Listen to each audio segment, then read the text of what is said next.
Hello everyone, welcome back to my channel Mast Mariyam to one new blog. তো আজকের thumbnail থেকে তোমরা বুঝতেই পারছো যে দিনটা খুবই স্পেশাল, তাই সকালের শুরুটাও খুব স্পেশাল ভাবেই হয়েছিল। তো ভাবলাম সাদাভাতই করব, কারণ ও তো খুবই ছোট। যাই করি না কেন শুধু হয়তো সাজানোই হবে, খেতে তো কিছুই পারবে না। তাই ভাবলাম আজকে সাদাভাতই করব, তার সঙ্গে ভাজা ভুজি অনেক কিছুই করব। আর দেখো এদিকে তারই তোড়জোড় আমি স্টার্টও করে দিয়েছি। সমস্ত রকমের সবজিগুলো কেটে রেখে দিয়েছি, তার সাথে মাংসটাও ম্যারিনেট করে রেখে দিয়েছিলাম, দিয়ে এরপর কুকারে বসিয়েও দিলাম। আর এইদিকে আমি আমার ভাজাভুজির কড়াইটাও চাপিয়ে দিয়েছিলাম গ্যাসেতে। সেখানে গোল গোল করে ভাজছিলাম আলু। আর এইদিকে তখন দেখলাম যে কুকারের সিটি মেরে দিয়েছে, তো তখন কুকারটা নামিয়ে নিলাম ইন্ডাকশন থেকে। আর এইদিকে উচ্ছে ভাজা করছিলাম। যদিও ও খাবে না জানি, এগুলো আমাদেরই খাওয়া হবে, শুধুমাত্র সাজানোর জন্যই সবটুকু, তাছাড়া আর কিছুই না। ওর বয়স তো মাত্র 1 বছর, কখন যে কি খাচ্ছে আর কখন যে কি খাচ্ছে না বোঝাও যাচ্ছে না। তো এইদিকে দেখো পটল ভাজাগুলোকে আমি এদিকে চাপিয়ে দিলাম, ওদিকে হচ্ছে উচ্ছে ভাজাটা, যেটা গ্যাসে হচ্ছে, আর এটাকে ইন্ডাকশনে দিয়েছিলাম। আর মাংস রাঁধবো বলে এগুলোকে আলুটাকে হলুদ আর লবণ দিয়ে সুন্দরভাবে ভেজে নিলাম। আর এদিকে একটা শাকও পাপা পাঠিয়েছিল, তো সেটাকেই ধুয়ে বেছে রেখে দিয়েছি। আর ঢ্যাঁড়সটাকেও দেখো পেঁয়াজ, নুন, লঙ্কা, হলুদ সবকিছু মশলা দিয়ে এভাবে ম্যারিনেট করে রেখে দিয়েছি। দিয়ে কড়াইতে সর্ষের তেল দিয়ে চাপিয়েও দিলাম। আর ওইদিকে আমার সেদ্ধ হয়ে গিয়েছিল, আমি আসলে ভাতের যে ফ্যানটা হয় সেটা দিয়ে সেদ্ধ করেই রেখেছিলাম শাকটাকে। তাই তেল আর রসুনের ফোড়ন দিয়ে সেদ্ধ করা শাকটাকে তার মধ্যে দিয়ে ভালোভাবে নাড়াচাড়া করে নামিয়ে নিব। তো আমি ভাবলাম মোটামুটি রান্না প্রায় কমপ্লিটের দিকেই, আর বাকি যা কিছু আছে সেগুলো ধীরে ধীরে করেও নেব। তো সেই জন্য পায়েস করব ভাবলাম, মেয়ের জন্মদিন আর পায়েস না করলে তো হয়ও না। তাই ভাবলাম আগে চালটাকে আমি ভিজতে দিয়ে দিই। তো এদিকে দেখো চালটাকে রাখলাম একটা জায়গাতে, দিয়ে সেখানে আমি জল ঢেলে দিচ্ছিলাম। কারণ অনেকক্ষণ ধোয়া অবস্থায় রেখে দিলে জিনিসটা আরো সুন্দর সফট হবে। তো সেজন্য ধোয়া অবস্থায় রেখে দিয়েছিলাম ভিজিয়ে। তারপরে দেখো এদিকে কুকারে হয়ে যাওয়ার পর যখন দেখলাম চালটা সেদ্ধ হয়ে গেছে, তখন ফুটান্ত দুধটা নিয়ে ঢেলে দিয়েছিলাম। আর এদিকে এলাচ দিয়েছিলাম, আর দিয়েছিলাম তেজপাতা। সুন্দরভাবে ফুটে যাওয়ার পর আমি এদিকে দিয়ে দিয়েছিলাম স্বাদ মতো চিনি। আর এদিকে দিয়ে দিয়েছিলাম বাদামের টুকরো। তো আর বিশেষ কিছু ছিল না বাড়িতে, তো যেগুলো ছিল সেগুলো দিয়ে চালিয়ে নিয়েছিলাম কাজ।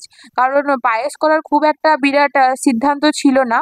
জাস্ট মনে কিরকম একটা হলো রাত্রিবেলায়, যে আমি একটু পায়েস মেয়ের জন্যও করব, প্লাস একটু বিলিয়েও দেবো।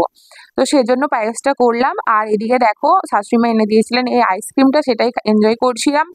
দুপুরে মেয়েকে থালা তো সাজিয়ে দিয়েছিলাম, বাট কি আর করব, মেয়ে তো আমার দেখেই মানে অবাক হয়ে যাচ্ছে যে জিনিসগুলো কিভাবে সাজিয়েছে মা, আমাকে কেন এরকম ভাবে দিচ্ছে, ছড়িয়ে দেবো আমি মা জানি, তাও আমাকে এত কেন ভালোভাবে সাজিয়ে দিয়েছে, এগুলো মনে হয় ওর মনের মধ্যে হচ্ছিল। তো দেখো ও যখন খাবারের মধ্যে ঝাঁপিয়ে পড়লো, ও ঝাঁপিয়ে পড়লো পায়েসটার উপর। খাওয়া দাওয়া তো নয়, প্রথমে আগে মাখলো, তারপরে সেই মাখার জিনিসটা থেকে আবার তুলে তুলে চেটে চেটে খাচ্ছে। তো আমি ওর বাবাকে বললাম, আজকে ওরই দিন, তো ও যেভাবে চায় সেভাবে খুশি খাক, কোনো ব্যাপার নেই। তো ও এদিকে পায়েসটাকে চেটেপুটে সাফ করে দিল, আর আমরা এদিকে ওর ছবি তুলতেই ব্যস্ত। আর তোমরা সবাই আমার মেয়েকে অনেক অনেক ভালোবাসা দিচ্ছ, অনেক অনেক দোয়া করছো, তো তোমরা প্লিজ এইভাবেই তোমাদের আশীর্বাদ ওর উপর বজায় রেখো। আর আমার ব্লগটা শেয়ার করতে একদিন লেট হলেও প্লিজ তোমরা পাশে থেকে এবং ব্লগটা দেখো। আজকে যেহেতু মেয়ের প্রথম বার্থডের ব্লগ শেয়ার করছি, অবশ্যই দেখো। তো এদিকে আমি একটা দুপুরবেলায় আমার একটা পুরানো নাইটি কেটে বালিশের কাভার বানাচ্ছিলাম, আমার মেয়ে সেটাকে দেখছিল বসে বসে। তো বিকেলে এদিকে পায়েস দিয়েছিলাম, তার উপরে শুকনো মিষ্টি ছড়িয়ে দিয়েছিলাম, সেটাকেই বললাম একটু ভাইজিটাকে যে যাও একটু বিলিয়ে দিয়ে এসো। তো ও এসেছিল বিকেলে, মাহিন ওর সঙ্গে খেলছিল। এটা বার্থডে গার্লের ডান্সটাও তোমরা একবার দেখে নাও, কতটাই না খুশি। আর এই ফ্রকটা তো তোমরা আগের ব্লগে দেখেছো, ও দিদুন কিনে দিয়েছিল। তো সেখান থেকে আমি ভাবলাম যে আজকে যেহেতু একটা স্পেশাল দিন, তো একটু নতুন জামাই পরাই। নতুন বলতে ছোট ছেলেদের কাছে কমফোর্টেবল জিনিসটাই বেস্ট, কারণ ওদের কাছে নতুনের চাইতেও আমার মনে হয় যেটাতে ওরা কমফোর্টেবল ফিল করবে সেটাই পরানো উচিত। তো সেই জন্য এই নতুন এবং পাতলা সুতির যে টিপ ফ্রকটা সেটা পরিয়ে দিয়েছিলাম। তারপরে নুরটা চলে গেল ওটা প্রাইসটা বেলাতে। সন্ধ্যেবেলায় মা দেখলাম মেয়ের জন্য কালাকাঁদ বানিয়ে নিয়ে এসেছে, তো পাপাকে বললাম ঠিক আছে পিসটা আপনি করুন সুন্দর করে ভাগ করে, কারণ সবাইকে তো দিতেও হবে। তারপরে মেয়ে এদিকে ঘুমাচ্ছিল, কিন্তু ঘুম থেকে মানে ইনকমপ্লিট অবস্থাতেই উঠে পড়েছিল, ঘুমটা কমপ্লিট হয়নি। তো সেই জন্য একটু বিরক্তি বোধও করছিল। তো আমি ভাবলাম যে সত্যি স্পেশাল দিনে মেয়েদের মেয়েদের মানে কি বাচ্চাদের এরকমই অবস্থা হয়। হয় কান্নাকাটি করবে, নাহলে বিরক্তি বোধ করবে, অথবা যদি মুড ভালো থাকে তাহলে তো খুবই ভালো। তো ও এদিকে ওর দিদুন আর ওর নানু ভাইয়ের সঙ্গে খেলা করছিল। ওর পাপা নিয়ে এসেছিল এই কেকটা। তো তার সাথে বেলুনও নিয়ে এসেছিল। আমি ভাবলাম ঠিক আছে কয়েকটা ফুলিয়ে ব্যবস্থা করে রাখি। কিন্তু ফুলিয়ে রাখার তো জো নেই। বাড়িতে ২ টো ছোট বাচ্চা। দেখলে কি আর রাখা যায় এইসব? আসছে আর ফাটিয়ে দেওয়ার চিন্তা ভাবনা করছে। তো ঠিক আছে চলো, সন্ধ্যাবেলায় বসিয়েছিলাম মেয়েকে, হালকা পাতলা করেই সবকিছু ডেকোরেশন করা হয়েছিল। ডেকোরেশন জাস্ট কিছুই নয়, বেলুনগুলোকে রেখেছিলাম আর বাড়ির সব্বাই ছিল। তো আমার মনে হয় বেশি ডেকোরেশনের চাইতে বাড়ির সকলের উপস্থিতিটা বেশি ডেকোরেট ভালো লাগে।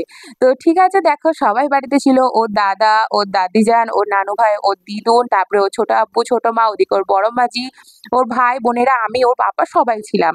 তো মেয়েকে তোমরা ভাবছো ন্যাড়া মাথায় কেন টিকলি পরিয়েছি? তো এই টিকলিটা আমার মা পাপা মানে ওর নানু ভাই আর দিদুন ওকে গিফট করেছে ফার্স্ট বার্থডে উপলক্ষে। তো সেজন্য বলল একটু শখ করে পরিয়ে দে, সেজন্য ন্যাড়া মাথায় হলেও বেল্টের সাথে একটু আটকে পরিয়ে দিয়েছিলাম। বাট ও তো ভীষণ বিরক্ত বোধ করছিল।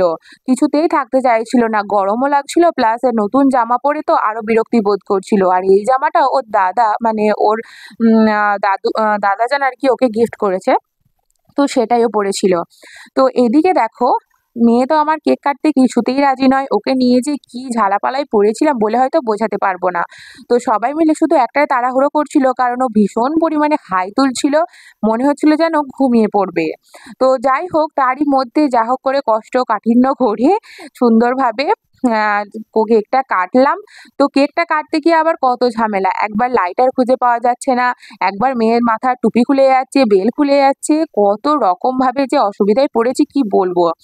মানে একটা ছোট বাচ্চাকে নিয়ে যেকোনো একটা অনুষ্ঠান সেলিব্রেট করা যে কতটা কঠিন, যারা এই দিনটা পাস করেছো তারা হয়তো বুঝতে পারবে।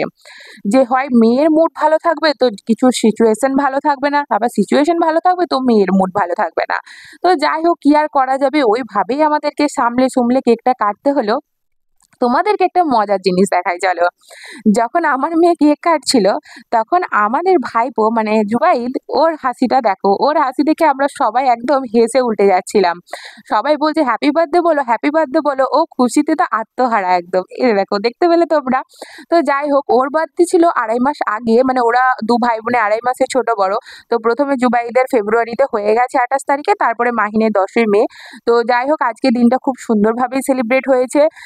আর বিশেষ কিছু ছবিও মেয়ে আমাকে তুলতে দিল না। এত কাঁদছিল, এত আতখাই করছিল যে তাড়াহুড়োর মধ্যেই আমাকে জিনিসটা সারতে হলো। তো তারই মধ্যে দেখো, আমার মনে হয় সকলের উপস্থিতিতে আমার মেয়ের এই জন্মদিনটা অনেক সাফল্য হয়েছে। হ্যাঁ, বিশেষ কিছু করতে পারিনি। বাড়ির লোকেরাই ছিল, মানে ওর দাদা, দাদি, তারপরে নানা, নানি আর আমরা বাড়ির শুধু ৪ জন, আর বিশেষ কেউ ছিলও না। তো এখন মেয়ে ছোট বলে আর বিশেষ কিছু করিও নি। তোমরা শুধু মন ভরে ওকে দোয়া করো। আল্লাহ যদি চান ভবিষ্যতে যদি মেয়ের সুস্থ শরীর ভালো থাকুক আর আবার এই দিন হয়তো ফিরে আসবে, তখন চেষ্টা করব বড় কিছু করে করার। তো যাই হোক, এই ব্লগটা তোমাদের আপাতত কেমন লাগলো তোমরা অবশ্যই জানাবে। আর হ্যাঁ, আমাদের পাশে থাকবে, চ্যানেলটা সাবস্ক্রাইব করে দেবে।